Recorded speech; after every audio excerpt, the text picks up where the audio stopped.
श्रीमात्रे नमः श्रीगुरुभ्यो नमः हरि ओं। या देवी सर्वभूतेषु शक्ति रूपेण संस्था नमस्तस्यै नमस्तस्यै नमस्तस्यै नमो नमः।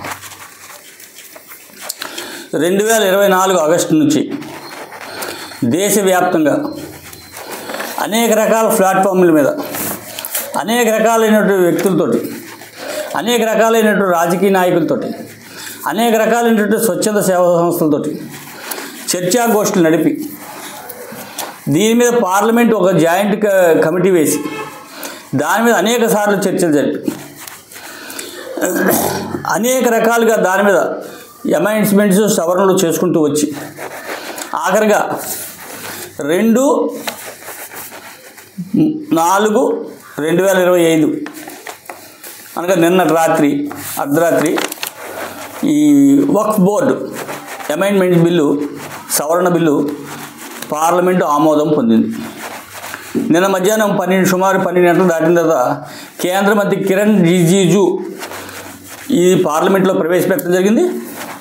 అక్కడి నుంచి నిన్న సాయంత్రం వరకు రాత్రి వరకు అనేక రకాలైనటువంటి చర్చలు అనేక రకాలైనటువంటి వ్యక్తులు దీని మీద చర్చలు వాదోపవాదాలు ఘర్షణలు అనేక రకాలుగా దీని మీద జరిగి చివరికి రాత్రి పార్లమెంట్లో ఇది ఆమోదం పొందింది.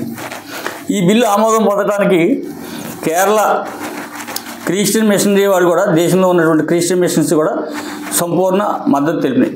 అట్లాగే కొన్ని రాజకీయ పార్టీలు దీనికి దూరంగా ఉన్నాయి, కొన్ని రాజకీయ పార్టీలు ఈ బిల్లుకు అనుకూలంగానే ఓటేసినాయి.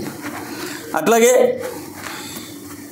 ఇది జరుగుతున్నటువంటి సమయంలో పార్లమెంట్లో చర్చ జరుగుతున్నటువంటి సమయంలోనే భోపాల్, ఢిల్లీ, బాంబే తదితర ఏరియాల్లో ముస్లిం మహిళలు యూత్ రోడ్ల మీకు వచ్చి స్వీట్స్ పంచిపెట్టుకున్నటువంటి సందర్భం కూడా నిన్న మనం టీవీలో చూసాం. ఎందుకంటే ఈ బిల్లు వాళ్ళకి చాలా ఆనందదాయకమైనటువంటిది, ఇది సవరణ చేయటం అనేటువంటిది అని వాళ్ళు చాలా ఆనందకరంగా ఉన్నారు. ఇది పార్లమెంట్లో ఇది ఏమైనా సరే వీగిపోవాలని చెప్పి ప్రతిపక్షాలు చేసినటువంటి అనేక రకాలైనటువంటి కుట్రలను తిప్పికొడుతూ నరేంద్ర మోడీ గవర్నమెంట్ ఇది బిల్లు పాస్ చేసుకోవడం జరిగింది. ఈరోజు అంటే 3/4/2025 ఇది రాజ్యసభలో ఆమోదానికి వస్తుంది, ఇక్కడ కూడా ఆమోదం అవుతుంది, ఇది చట్టం అవుతుంది. అయితే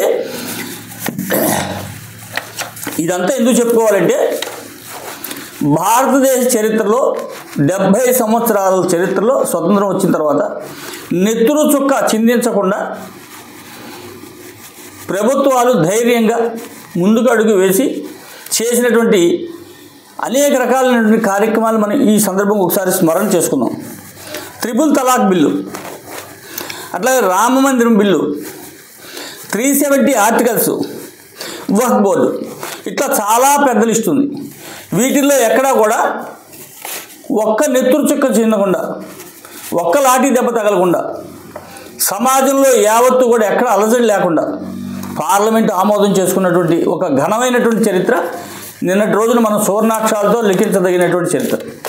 అట్లాగే 370 ఆర్టికల్స్ కనుక చూసుకున్నట్టయితే కాశ్మీర్ సంబంధించి అసలు దాన్ని ముట్టుకోవడానికి ధైర్యమే చాలినటువంటి పరిస్థితుల్లో కాశ్మీర్ని భారతదేశంలో అంతర్భాగం చేసేసి 370 ఆర్టికల్ తీసేసి కాశ్మీర్ భారతదేశంలో అంతర్భాగం చేసి ఇవాళ అక్కడ సామరస్యపూర్వక వాతావరణంలో ఎలక్షన్స్ నిర్వహించినటువంటి ఘనత కూడా ఇప్పుడున్నటువంటి కేంద్ర ప్రభుత్వంది. అయితే నిన్న దీనికి ఓటింగ్లో 296 ఓట్లు అనుకూలంగాను 163 ఓట్లు వ్యతిరేకంగాను వచ్చినాయి. అయినప్పటికీ బిల్లు చాలా సునాయాసంగా పాస్ అయిపోయింది.